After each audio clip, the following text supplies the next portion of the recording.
안녕하세요. 저는 최순희입니다. 나이는 올해로 62이고요.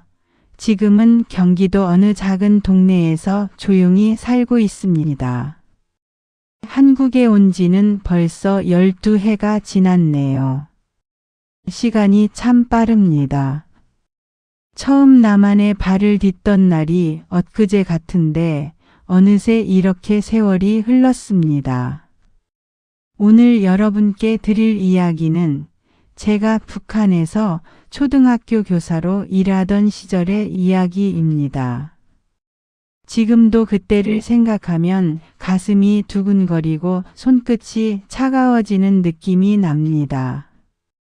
무섭기도 하고 부끄럽기도 하고 그리고 어딘가 마음 한켠이 저려오는 기억입니다. 이 이야기를 꺼내기까지 얼마나 오래 망설였는지 모릅니다. 밤에 혼자 앉아서 말해도 될까, 말하면 안 될까 수도 없이 되뇌었어요. 그런데 이제는 말해야 할 것 같습니다. 이런 일이 있었다는 것을 누군가는 알아야 한다고 생각했습니다. 제가 가르치던 곳은 평안남도의 작은 마을에 있는 인민학교였습니다. 학교라고 해봐야 낡은 건물에 창문 유리도 군데군데 깨진 채 비닐로 막아놓은 곳이었어요. 겨울이면 교실 안에서 입김이 피어오를 정도로 추웠습니다. 난로가 있긴 했지만 땔감이 없어서 장식처럼 서 있는 날이 더 많았어요. 아이들은 손을 호흡으러가며 연필을 쥐고 앉아 있었습니다. 그 작은 손들이 지금도 눈에 선합니다. 그래도 아이들은 그 안에서 앉아서 수령님의 말씀을 외우고 노래를 부르고 우리에게 경배하는 법을 배웠어요. 아이들은 그게 당연한 줄 알았습니다. 저도 한때는 그게 당연한 줄 알았어요. 저는 그때 30살이었습니다. 결혼은 했지만 남편은 멀리 탄광 지역에 배치를 받아 1년에 한두 번 얼굴 보기도 힘든 처지였고 저는 혼자 어머니를 모시며 교편을 잡고 있었습니다. 어머니는 나이가 드셔서 몸이 많이 불편하셨고 제가 일을 나가는 동안 혼자 집을 지키셨어요. 그 어머니 생각이 나면 발걸음이 더 무거워졌습니다. 내가 잘못되면 어머니는 어떻게 되나 그 생각이 항상 머릿속 어딘가에 떠 있었거든요. 교사라는 직업은 북한에서 겉으로는 존경받는 자리입니다. 하지만 실상은 달랐어요. 월급은 거의 나오지 않았고 배급은 끊긴 지 오래였고 학부모들에게 이런저런 것을 받아야 겨우 살아갈 수 있는 처지였습니다. 돈도 아니고 쌀 한 대박, 옥수수 몇 자루, 때로는 된장 한 통. 그것들이 제 생계를 이어주는 줄이었어요. 어떤 날은 아침도 못 먹고 학교에 나가서 아이들 앞에 섰습니다. 배가 고파 눈앞이 빙빙 도는데 그래도 웃으며 서 있어야 했어요. 교사니까 흔들리는 모습을 보이면 안 된다고 스스로에게 말하면서요. 그게 북한 교사의 현실이었습니다. 그런 상황 속에서 저는 한 남자를 만납니다. 그 남자의 이름은 강철민. 제 학급 아이의 아버지였습니다. 강철민은 40 중반의 남자였는데 그 마을에서는 꽤 힘 있는 사람이었어요. 정확히는 인민위원회 산하기관에서 일하는 간부였는데 허리에 항상 가죽 가방을 들고 다니고 양복 비슷한 옷을 차려입고 다녔습니다. 북한에서 그 정도 옷을 입고 다닌다는 건 보통 사람이 아니라는 뜻이에요. 식량도 넉넉하고 뒤에 누군가 있다는 뜻이기도 하고요. 처음 그 사람을 봤을 때 저는 그냥 여느 간부와 다를 바 없는 사람이라고 생각했습니다. 조심해야 할 사람, 잘 보여야 할 사람 정도로만요. 그때는 그게 전부인 줄 알았습니다. 그의 아들 강성우는 제 반에서 꽤 영리한 아이였습니다. 눈빛이 맑고 선생님 말을 잘 따랐어요. 남들보다 말기도 빠르고 글씨도 또박또박 잘 썼습니다. 그런 아이를 가르치는 건 선생님으로서 즐거운 일이에요. 저는 성우를 유독 예뻐했습니다. 그런데 문제가 하나 있었어요. 이 아이가 자꾸 이상한 말을 하는 겁니다. 한 번, 두 번도 아니고 수업 시간에 갑자기 선생님, 우리 집에는 남쪽 라디오가 있어요 하고 내뱉는 거예요. 그 순간 교실 안이 얼어붙었습니다. 저도 얼어붙었어요. 아이들이 다 들었습니다. 앞줄에 앉은 아이들이 뒤를 돌아봤고 뒷줄 아이들은 서로 눈을 마주쳤어요. 그 교실 안에 정적이 얼마나 무거웠는지 지금도 그 순간을 떠올리면 온몸에 소름이 돋습니다. 남쪽 라디오라는 건 북한에서는 목숨을 걸어야 하는 물건입니다. 외부 방송을 몰래 듣는 건 반국가 행위로 분류되고 발각되면 온 가족이 수용소로 끌려갈 수 있는 일이에요. 그 아이 혼자만의 문제가 아닙니다. 그 부모, 그 형제, 심지어 친척까지 연루되는 일이에요. 저는 그 자리에서 얼굴이 새하얗게 질리는 걸 느꼈습니다. 아이한테 조용히 말했어요. 성우야, 그 말은 다시는 하지 마라. 알겠지? 목소리가 떨리지 않도록 있는 힘껏 눌렀습니다. 아이는 영문을 모른 채 고개만 끄덕였습니다. 뭘 잘못한 건지도 모르는 눈빛이었어요. 저는 수업을 억지로 이어나갔지만 머릿속은 온통 그 생각뿐이었어요. 이걸 보고해야 하나 하지 말아야 하나. 보고하면 그 집은 끝납니다. 아이도 끝나고요. 보고하지 않으면 나중에 누군가가 알게 됐을 때 내가 끝납니다. 북한에서 교사는 이런 걸 반드시 보고해야 할 의무가 있어요. 알고도 숨긴 게 드러나면 그 교사도 똑같이 처벌을 받습니다. 저는 수업 내내 그 생각만 했습니다. 칠판에 글자를 쓰면서도 아이들 이름을 부르면서도 머릿속에는 그것뿐이었어요.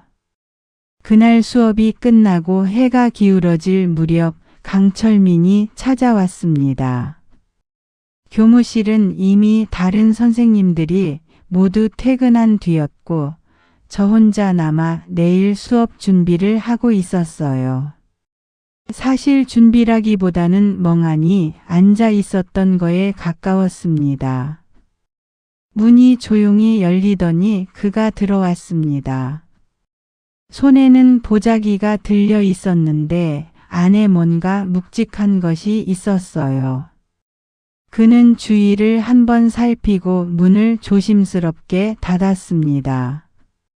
그 동작 하나하나가 저는 다 보였어요. 그는 말없이 자리에 앉았습니다. 선생님이 아이한테 잘해줘서 고맙소. 저는 그 말이 진심인지 아니면 뭔가를 떠보는 말인지 알 수 없었습니다. 북한에서는 말 한마디 한마디가 두 겹, 세 겹의 의미를 가지거든요. 겉으로 하는 말이 속뜻이 아닌 경우가 허다합니다. 저 고맙다는 말이 오늘 낮 일을 알고 있다는 뜻인지 아니면 정말 아이를 예뻐해줘서 고맙다는 뜻인지 저는 그걸 알 수가 없었어요. 저는 천천히 말했어요. 성호는 영리한 아이예요. 제가 잘해준 게 아니라 아이가 잘하는 겁니다. 최대한 평범하게 아무것도 아닌 것처럼. 그렇게 말하려고 애를 썼습니다. 그가 보자기를 앞으로 밀었습니다. 작은 거지만 받아두시오. 풀어보니 강냉이 가루 2봉지와 돼지기름 1통이 있었습니다. 그때 그게 얼마나 귀한 것이었는지 지금 남한에서 사시는 분들은 상상도 못하실 거예요. 강냉이 가루 2봉지면 저와 어머니가 열흘은 버틸 수 있는 양입니다. 돼지기름은 1년에 몇 번 구경도 못하는 것이고요. 저는 손이 떨렸습니다. 받아야 하나 말아야 하나.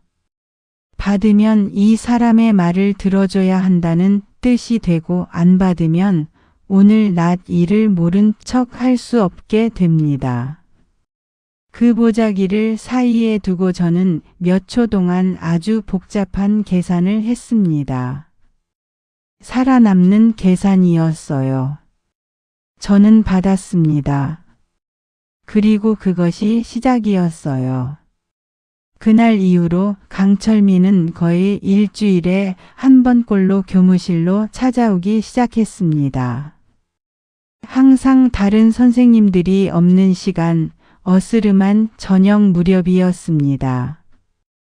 혼자 있다는 걸 어떻게 아는지 그 사람은 항상 그 시간을 맞춰왔어요. 어쩌면 미리 보는 사람이 있었을 수도 있어요. 간부라면 그 정도는 어렵지 않았을 겁니다. 매번 손에는 뭔가를 들고 왔어요. 어떤 날은 국수, 어떤 날은 비누 2장, 또 어떤 날은 담배감 여러 개. 담배는 북한에서 현금처럼 쓸 수 있는 물건이었습니다. 시장에서 뭐든 살 수 있는 물건이에요.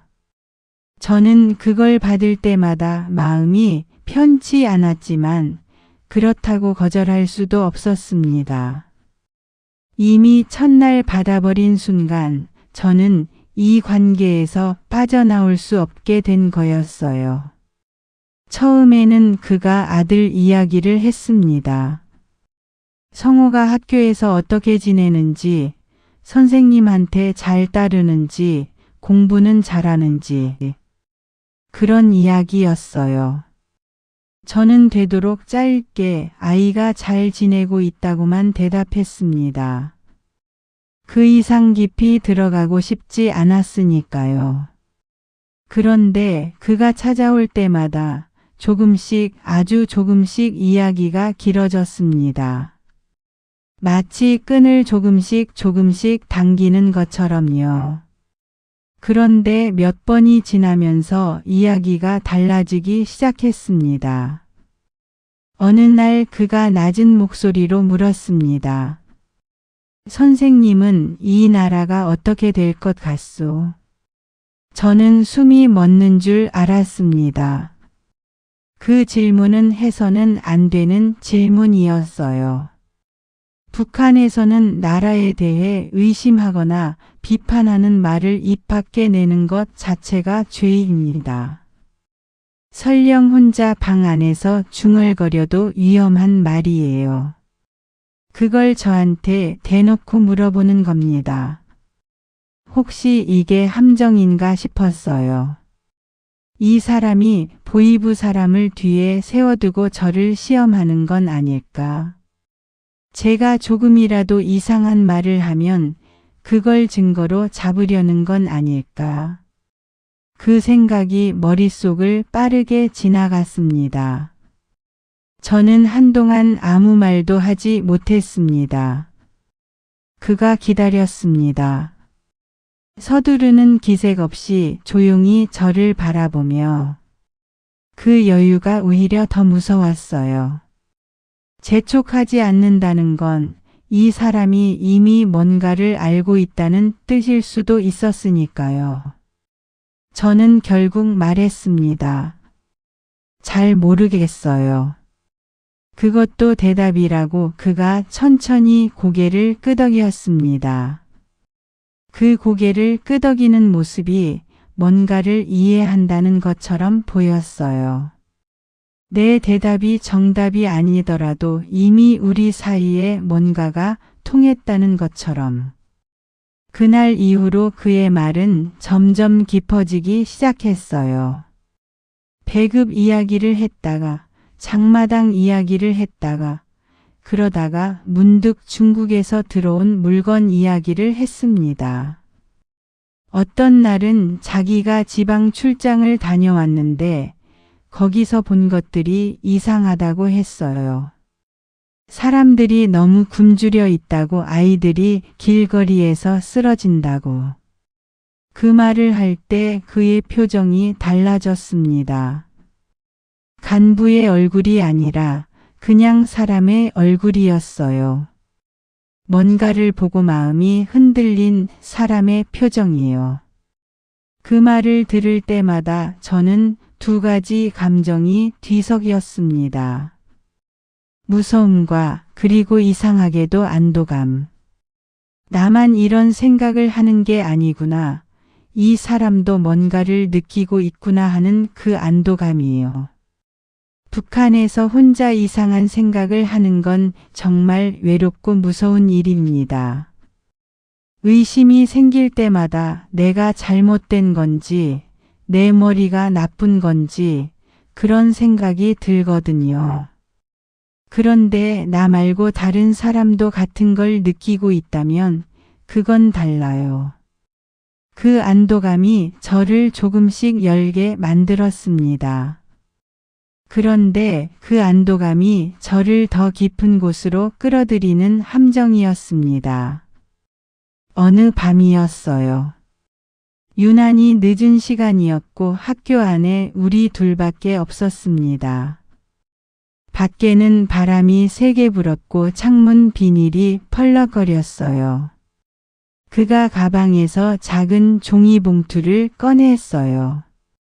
평소와 달리 그 손이 살짝 떨리는 것 같았습니다.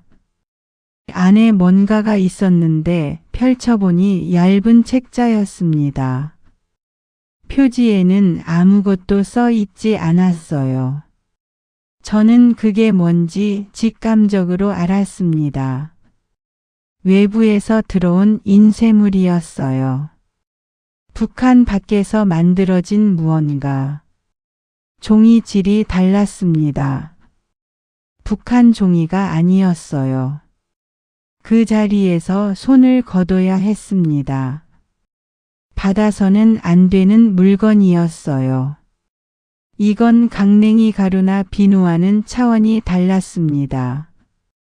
이걸 받는 순간 저는 이미 반국가 행위에 연루되는 거였어요. 하지만 저는 받았습니다. 왜 받았을까요? 지금 생각해도 딱 잘라 말하기 어렵습니다. 무서워서 거절하지 못한 것도 있고 그 책자 안에 뭐가 있는지 궁금한 것도 있었고 그리고 어딘가 이미 포기한 마음도 있었을 거예요. 이 사람과 이렇게 오래 대화를 나눴으면 나도 이미 위험한 사람인데 이 책자를 받든 안 받든 무슨 차이냐 하는 그런 체념 같은 것도요. 그날 밤 집에 돌아와서 어머니가 주무시는 걸 확인하고 이불 속에 들어가 그 책자를 펼쳤어요. 손전등도 아니고 촛불 아래서 읽었습니다. 촛불이 흔들릴 때마다 글자도 같이 흔들렸어요. 숨을 죽이고 읽었습니다. 내용은 북한 밖의 세상 이야기였어요. 사람들이 어떻게 사는지, 어디서 뭘 먹는지, 어떤 옷을 입는지. 그 안에 적힌 글자들을 읽으면서 저는 눈물이 흘렀습니다. 그로부터 며칠 뒤 강철민이 다시 왔습니다. 그날은 뭔가 달랐어요. 그의 태도가 달라져 있었습니다. 평소보다 더 긴장해 있었고 말을 고르는 것 같은 느낌이었어요. 들어오면서 주위를 살피는 횟수가 더 많았고 자리에 앉아서도 한동안 입을 열지 않았습니다. 그는 자리에 앉더니 한동안 창밖을 바라봤습니다. 하늘이 흐렸어요. 눈이 올 것 같은 하늘이었습니다. 그리고 말했습니다. 선생님, 나 곧 여기를 떠날 것 같소. 저는 그 말이 무슨 뜻인지 알았습니다. 떠난다는 말이 단순히 이사를 간다는 뜻이 아니라는 것도요. 이 마을을 떠나는 게 아니라 이 나라를 떠난다는 뜻이었습니다. 그것도 공식적으로 허가를 받아서 떠나는 게 아니라 몰래 국경을 넘는다는 뜻이었어요. 그걸 저한테 말하는 것 자체가 이미 엄청난 일이었습니다. 이 사람이 저를 얼마나 믿는 건지 아니면 얼마나 절박한 건지. 아들은요? 제가 물었습니다. 다른 말이 나오지 않았어요. 그 한마디 밖에는. 그가 잠시 침묵했습니다. 그 침묵이 대답이었어요. 아들은 데려갈 수가 없소. 한꺼번에 움직이면 티가 나니까. 저는 가슴이 무너지는 것 같았습니다. 아버지가 먼저 가고 아들은 남겨지는 거였어요. 10살도 채 안 된 아이가 어느 날 아침에 눈을 떠보면 아버지가 없는 거예요. 누가 말해줄 수도 없고 물어볼 수도 없고. 그 아이가 성우가 학교에 앉아서 수령님 말씀을 외우는 동안 아버지는 이미 없는 사람이 되는 거였습니다. 이 세상 어딘가에 살아있지만 아들한테는 죽은 것이나 다름없는 사람이 되는 거예요. 그가 저를 바라봤습니다. 오래 바라봤어요. 선생님한테 부탁이 있으오. 저는 고개를 들었어요. 성호 좀 잘 봐줘요. 내가 없어도 이 아이가 너무 다치지 않게. 목소리가 아주 낮았습니다. 간부의 목소리가 아니었어요. 그냥 아버지의 목소리였습니다. 아이를 두고 떠나야 하는 아버지의 목소리요. 그 말이 무슨 의미인지 저는 너무 잘 알았습니다. 아버지가 탈북한 사실이 드러나면 남겨진 아이는 연좌제로 엮입니다. 좋은 학교도 못 가고 군대도 제대로 못 가고 평생 감시 속에서 살아가게 됩니다.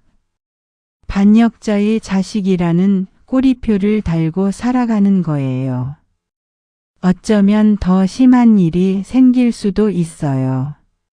그 아이가 어린데도 조사를 받을 수도 있고 주변 친척들까지 엮일 수도 있습니다. 저는 아무 말도 하지 못했습니다. 그 부탁을 들어줄 수 있다고 말할 수도 없었고 들어줄 수 없다고 말할 수도 없었어요. 제가 어디까지 해줄 수 있는지도 몰랐고 이 사람의 계획이 어떻게 될지도 몰랐습니다. 그가 조용히 자리에서 일어났습니다. 문 앞에서 한번 돌아봤어요. 그 눈빛이 이상하게 고요했습니다. 두렵기도 하고 결심한 것 같기도 하고. 그리고 말했습니다. 선생님도 생각해 보시오. 여기 있다고 미래가 있는 건 아니니까. 그 말을 남기고 그는 사라졌습니다. 문이 닫히는 소리가 유난히 크게 들렸어요. 다음 날 성우는 학교에 나왔습니다. 아무 일도 없는 것처럼 평소와 똑같이 앉아서 수업을 들었어요. 도시락을 먹고 친구들과 떠들고 제 눈을 보며 웃기도 했습니다. 저는 그 아이를 볼 때마다 가슴이 쿵 내려앉았습니다. 이 아이는 아직 모르는 거예요.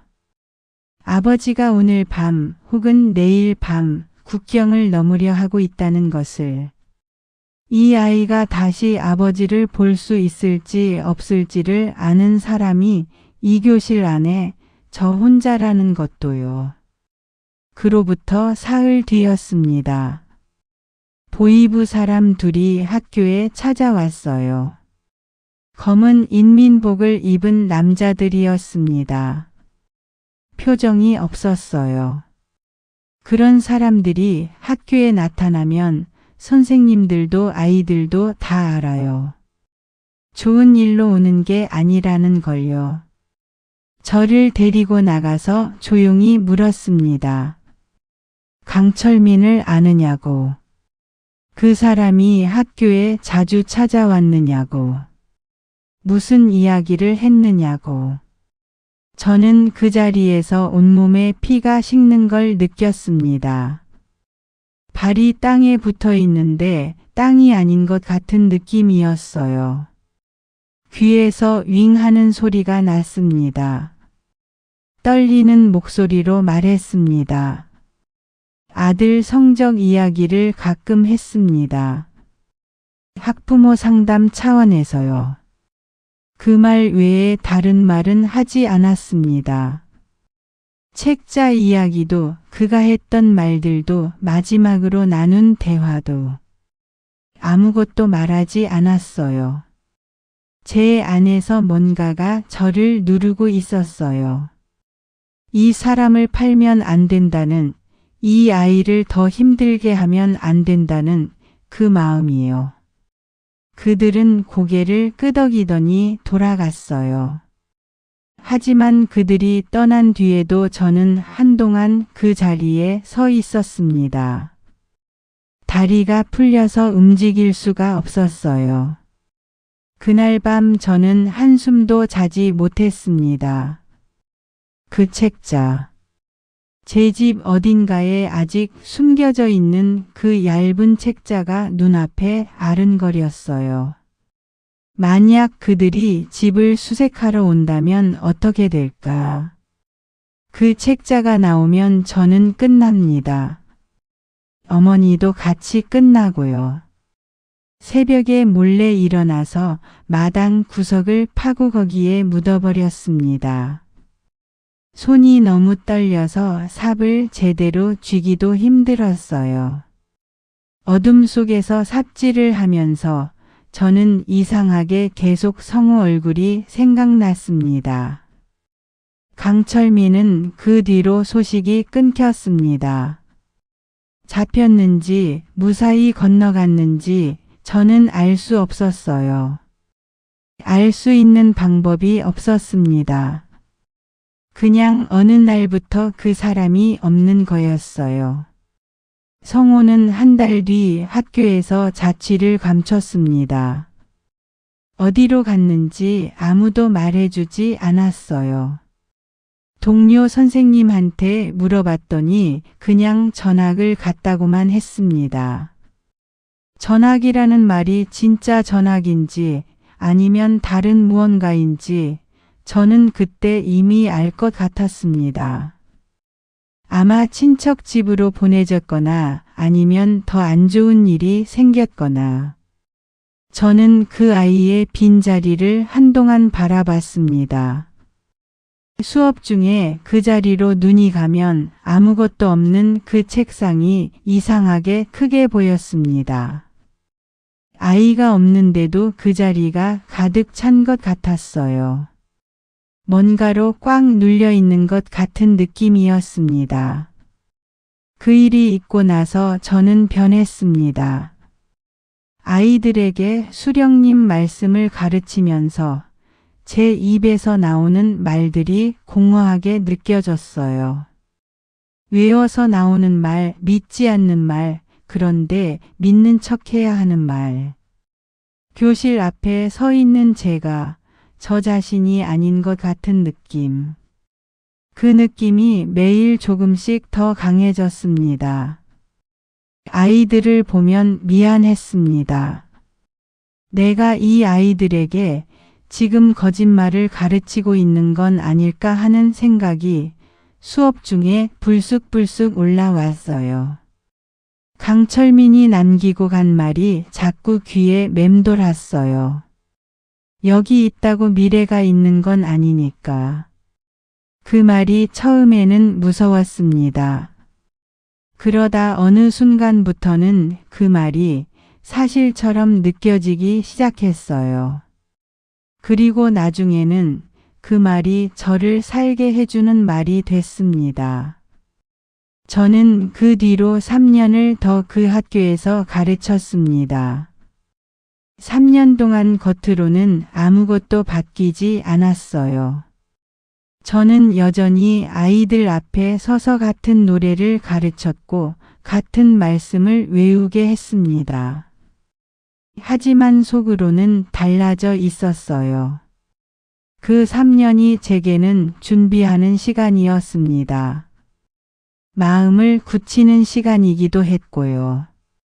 그리고 43 되던 해 겨울 저도 결국 그 말의 뜻을 따라 움직였습니다. 구체적인 이야기는 오늘 다 드리기 어렵지만 저는 지금 이 자리에 있습니다. 살아서 이 이야기를 여러분께 드리고 있어요. 그것만으로도 저는 감사합니다. 북한에서는 그렇습니다. 아무것도 아닌 말 한마디가 사람의 인생을 바꿔놓아요. 알면서도 모른 척해야 하고 느끼면서도 느끼지 못한 척해야 하고 무서우면서도 안 무서운 척해야 합니다. 사랑하면서도 사랑하지 않는 척해야 하는 때도 있어요. 의심하면서도 믿는 척해야 하는 날이 더 많고요. 그렇게 하루하루를 버티는 거예요. 그게 그 땅에서 사는 방식이었습니다. 오늘 이 이야기를 들어주신 여러분 감사합니다. 저 최순희는 이 이야기를 오래 혼자 가슴에 담고 살았습니다. 말하면 안 될 것 같아서, 말해도 아무도 안 믿을 것 같아서. 그런데 이렇게 말하고 나니 조금은 가벼워진 것 같습니다. 그때의 저한테, 그리고 성호한테, 그리고 강철민한테 이렇게라도 말을 건넬 수 있어서요. 다음에 또 기회가 된다면 그 이후의 이야기도 들려드리겠습니다. 어떻게 결심을 했는지, 어떻게 움직였는지, 그리고 이 땅에 처음 왔을 때 어떤 기분이었는지, 그 이야기들도 언젠가 꼭 드리고 싶습니다. 오늘도 건강하게 지내세요.